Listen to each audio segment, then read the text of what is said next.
In this video, we'll see how passwords are really cracked.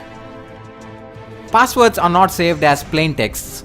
Any website of this age on the internet uses a hashing algorithm to encrypt and manage passwords. There are many types of hashing algorithms like the SHA-1, MD5, etc.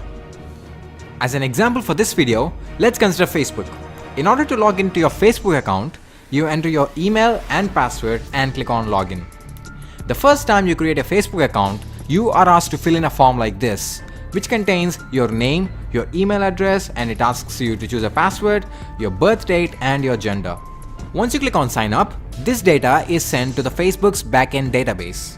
In the Facebook's database, your name, your gender, your age, and your email or phone is saved as it is. But what about the password? As I told you, a password will never be saved as a plain text in a website's database. So this password is given as input to a hashing algorithm, and the output given by this hashing algorithm is the encrypted form of the password, which appears to be random but is not. This hashed password is saved in the Facebook's database but not the plain text, which means the password which you entered will never be saved on Facebook's database as a plain text. Instead, only its encrypted, or in other words, the hashed password is saved in the Facebook's database. Now suppose Facebook had a data breach, and hackers managed to gain access to Facebook's user info, which included their name, age, gender, email, and password.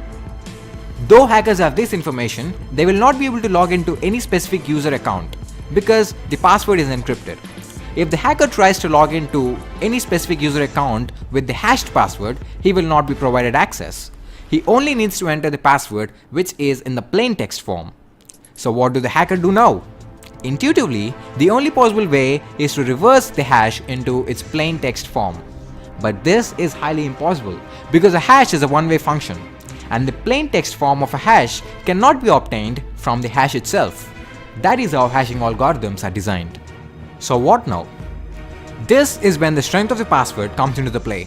If you are using a common password like test123456, which I used earlier to sign up for Facebook, then the hacker will easily able to know the plain text form of your password from the hash string.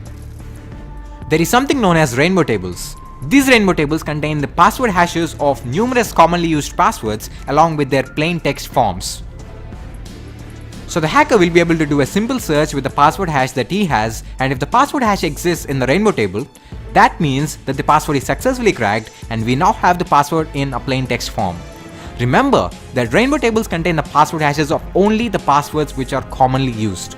As a reference, you can try it yourself at crackstation.net. But what if the password is not a commonly used password? In that case, rainbow tables are of no use. So there comes dictionary attack and brute force attack. Both are quite similar.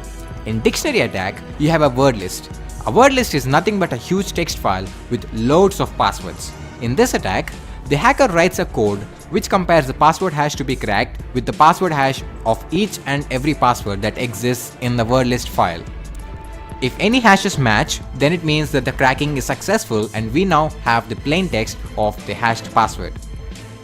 Now this attack can be target specific as well, which means you can actually create your own word list targeting a specific individual, provided that you know some basic details about him and assuming that he used his basic details to frame his password.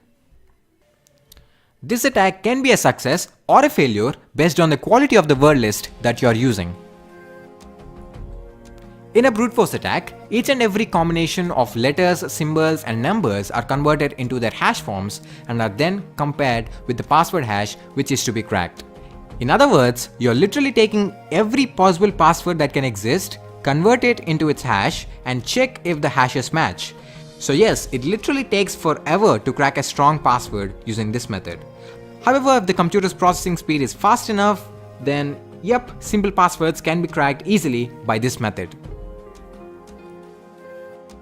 A new technique called salting is introduced by security analysts to give hackers a hard time in cracking passwords.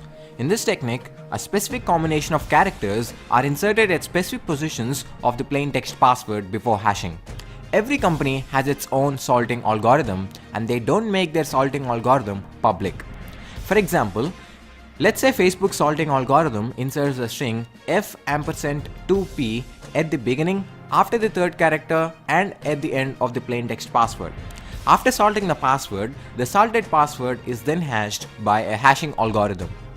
So, when a salt is used, rainbow tables are of no use even if the password to be cracked is a weak and commonly used password, because the hash of the password without salting do not match the hash of the password which is salted. Also, brute force attack and dictionary attack are not effective to crack salted passwords unless the hacker already knows the salting algorithm employed by a company. So that is it for this video. Thanks for watching. Leave a like if you liked this video, and also don't forget to subscribe for more awesome videos. Comment down below if you have any doubts regarding this video.